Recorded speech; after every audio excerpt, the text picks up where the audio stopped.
Melissa Missy Witt was born on April 20, 1975, in Fort Smith, Arkansas, where she lived with her mother, Mary Ann.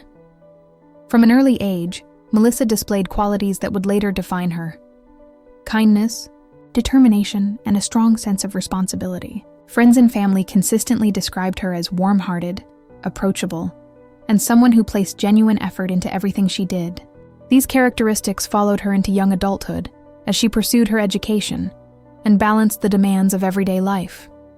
At 19 years old, Melissa was a student at Ozark Community College, where she was enrolled in a dental hygiene program. Her commitment to the field extended beyond the classroom. She also worked part-time as a dental assistant at a local clinic, gaining practical experience and helping support herself while continuing her studies. Balancing school and work required focus and discipline, yet Melissa managed with a maturity that stood out to those around her. Her ambitions reflected a young woman with long-term goals. She wanted to build a career that combined stability with her natural inclination to help others. Her involvement in charity and volunteer work further highlighted this compassionate side. She gave her time not for recognition, but because she cared about making a difference in her community. Understanding Melissa's life before her disappearance is crucial. It emphasizes that she was not simply defined by what happened to her. She was a daughter, a student, a friend, and a young woman whose future held promise before December 1st, 1994. On December 1st, 1994, 19-year-old Melissa Witt began her day as she normally would. Living with her mother, Mary Ann, the two shared a close but sometimes challenging relationship. That morning, a minor disagreement arose between them concerning money. Though the argument was brief, it weighed on both of them as the day moved forward. Later, determined to make amends, Mary Ann left a handwritten note at home. In it, she expressed her love for her daughter and suggested they meet that evening at Bowling World, a popular local spot, to share food and reconnect. After finishing her classes at Ozark Community College and completing her shift at the dental clinic, Melissa followed the plan. She drove her car to Bowling World during the early evening hours, arriving sometime between 6:30 and 7 p.m. However, she never managed to step inside the building. What seemed like a simple plan to meet her mother soon unraveled into something far more tragic.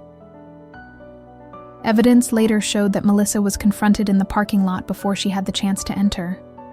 Investigators discovered her keys lying on the ground, along with one of her earrings. Small traces of blood were also visible on the pavement, suggesting a violent struggle had taken place. Melissa's car was still parked outside, with her belongings left inside, further confirming she never made it through the doors of the building. From that moment, the disappearance of Melissa Witt began. The day that had started routinely, with school, work, and ordinary family interactions, ended with a sudden, unexplained vanishing. In just a few short minutes, Melissa's life was interrupted, and the Bowling World parking lot became the first crime scene in a case that continues to haunt investigators. When investigators arrived at the Bowling World parking lot, they immediately focused on Melissa Witt's car. It remained parked outside the building, and inside they discovered her purse, untouched, suggesting she had never entered the entertainment center. The vehicle itself showed no signs of tampering, but the surrounding ground quickly revealed troubling details. Near the car, officers located a small pool of blood, along with Melissa's keys and a single earring. These items painted a clear picture of a violent confrontation occurring just steps away from where she intended to meet her mother. The presence of blood confirmed that she had been injured during the struggle, while the scattered belongings indicated that her abduction happened suddenly and without preparation. Witness accounts soon emerged. Several individuals reported hearing or seeing signs of an altercation in the parking lot that evening. Among the descriptions was a man with a mustache and glasses, seen smoking nearby, whose presence became a point of interest. Additionally, a family accompanied by a young child may have observed activity in close proximity to Melissa's car, though their observations could not fully explain the sequence of events. Despite the urgency, the investigation faced difficulties. Heavy rainfall in the hours following the abduction washed away potential evidence, and the delay in processing the scene limited opportunities for collecting forensic material. The initial leads provided by witnesses lacked consistency, leaving investigators with fragments rather than a complete account. As hours turned into days, Melissa's family and community mobilized. Flyers were distributed across Fort Smith, and awareness campaigns began, urging anyone with information to come forward. These early steps demonstrated determination, yet the investigation's fragile beginning set the stage for challenges that would endure throughout the case. On January 13, 1995, 6 weeks after Melissa Witt vanished, her body was discovered in the Ozark National Forest. 2 hunters moving through the rugged terrain came across human remains approximately 45 to 50 miles from Fort Smith. The remote area was difficult to access, and the isolation immediately raised questions about how the victim had been transported there and who possessed the knowledge to reach such a location. Melissa's body was found nude, positioned near a large rock that resembled a headstone. The placement struck investigators as deliberate, though the exact intent could not be determined. Missing from the scene were her clothes and personal belongings, including a distinctive Mickey Mouse watch that friends and family instantly recognized as important to her. Despite extensive searches, these items have never been recovered, leaving an unresolved gap in the physical evidence. The medical examiner determined that Melissa had been strangled. The condition of her remains indicated she likely died the same day she was abducted from the Bowling World parking lot. This conclusion eliminated the possibility that she had been held for a prolonged period, but it deepened the mystery surrounding the abduction and transport of her body into the forest. For investigators, the discovery confirmed the case had shifted from a search for a missing person to a homicide inquiry. For her family and community, it ended weeks of uncertainty with devastating finality, while leaving behind unanswered questions about who carried out the crime. In the years following Melissa Witt's murder, investigators explored numerous suspects and theories, each offering potential explanations yet ultimately leaving the case unresolved. Among the earliest considered was Larry Swearingen, later executed in Texas for the 1998 murder of Melissa Trotter. The similarities between the two crimes: both victims were young women, both were strangled, and both cases involved missing personal items, prompted speculation about his possible connection. However, no evidence linked Swearingen directly to Melissa Witt, and investigators were unable to establish that he had even been in Arkansas at the time of her disappearance. Another individual who drew attention was Charles Ray Vines, infamously known as the River Valley Killer. Vines operated in the Fort Smith area and committed crimes involving violent assaults and strangulation. His pattern bore unsettling resemblance to elements of Melissa's case, leading authorities to investigate him closely. Despite suspicions, no conclusive proof ever tied him to the abduction or murder, though his profile fit aspects of the crime. Investigators also examined people within Melissa's circle. One classmate, referred to as Smith, drew attention for suspicious behavior and inconsistencies in his statements. Another, Travis Crouch, carried a reputation for aggression and had a documented history of violent conduct. These individuals represented the ongoing possibility that Melissa's killer may not have been a stranger, but someone with proximity to her life. Theories remained divided between a targeted attack and an opportunistic assault. This uncertainty was compounded by comparisons to the 1995 abduction of Morgan Nick, another young girl taken in Arkansas. The proximity of time and location raised fears of a serial offender operating in the region. Still, no direct evidence established a link between the two cases. Witness reports added further complexity. Descriptions surfaced of a man named Daniel, though his identity and involvement were never firmly established. Additionally, speculation lingered about the presence of a woman during the abduction, but investigators could not verify her role or even confirm her existence.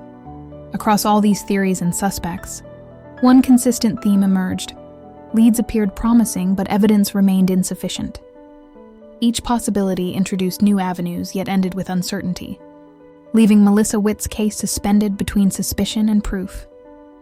Decades after Melissa Witt's murder, the case remains unsolved, yet determined efforts to uncover the truth have continued. In 2018, investigators revisited forensic evidence using advanced technology unavailable during the original investigation.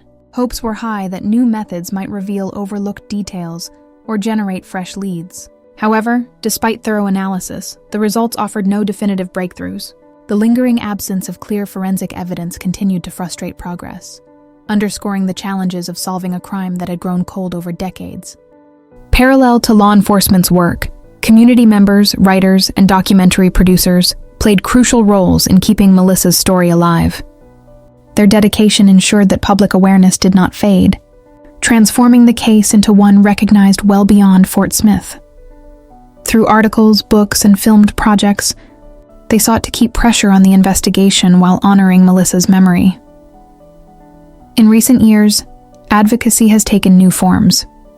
Digital billboard campaigns were launched across Arkansas and neighboring states, displaying Melissa's name and case details to thousands of commuters daily. These campaigns aimed not only to generate new leads, but also to remind the public that the search for justice was still active. Their visibility signaled a collective refusal to let the case drift into obscurity. As the 29th anniversary approached in 2023, renewed urgency marked the commemoration. A $29,000 reward was offered, specifically seeking information about Melissa's missing belongings or the unidentified individuals, last seen at Bowling World. This reward represented both an incentive for potential witnesses and a symbolic gesture equating years of waiting with financial commitment. Despite limited evidence and passing decades, the resilience of investigators, advocates, and Melissa's community reflects a continuing determination. Their efforts stand as proof that time has not diminished the pursuit of justice. Nearly 3 decades after her disappearance and murder, Melissa Witt's case remains one of Arkansas's most haunting unsolved crimes. The investigation has never officially closed, and her story continues to weigh heavily on both law enforcement and the community that has never forgotten her. Melissa's life, though tragically cut short, is remembered not solely through the details of the case, but through the efforts of those determined to honor her memory. She was more than a victim. She was a daughter, a student, and a young woman with aspirations whose future was stolen in an act of violence that shocked Fort Smith and beyond. Friends and family have worked tirelessly to preserve that image, ensuring Melissa is remembered for who she was, not only for the crime that ended her life. The enduring mystery of her unsolved murder has generated continued public interest.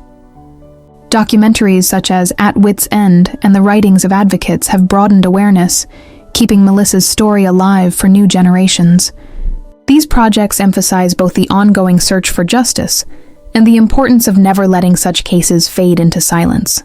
Each retelling reinforces the urgency of finding answers and delivering closure. Community involvement has also remained steadfast. Vigils, campaigns, and awareness efforts highlight not only the tragedy, but also the resilience of those unwilling to surrender hope. The case stands as a reminder of the vital role of public participation in solving crimes, urging individuals to come forward with any piece of information, however small it may seem. For investigators, the message remains clear. Melissa's case is still open. They continue to appeal to the public, believing that someone holds the key to resolution. Justice for Melissa Witt remains the goal, even as the years continue to pass.